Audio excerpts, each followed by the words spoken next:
When performing a lameness evaluation, it is important to have a systematic and methodical approach so that any subtle changes in the horse's gait and minor conformational abnormalities are not overlooked. Assessment of the horse's conformation is best performed from a distance with it stationary and standing square on an even and level surface. The aim of any lameness evaluation is clearly to firstly establish whether or not the horse is indeed lame, and secondly to try and determine which leg or legs the horse is lame on. As such, the key part of any lameness evaluation is obviously seeing the horse move, which is sometimes referred to as the dynamic assessment. This typically starts with watching the horse at walk and trot in a straight line on a hard surface, which should include observation from behind, in front, and from the side. When watching the horse move, there are a number of things we can look at to help us with our diagnosis. With forelimb lamenesses, we will often look for a dip or nod of the horse's head, which is seen as the sound leg strikes the floor.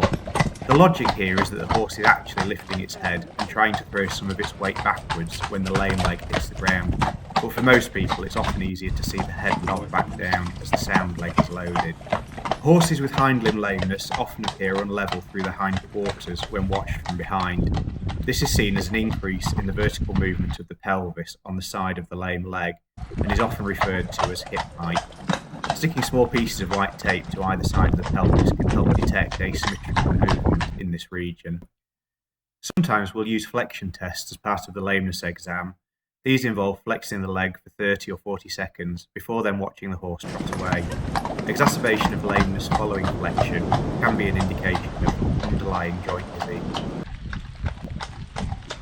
Observing the path of flight the leg takes, how and where the foot lands, and the degree of flexion and extension of the joints can all give important clues as to the nature of the lameness. Assessment of fetlock drop can be useful, i.e. how close the fetlock drops towards the ground when the leg is bearing weight.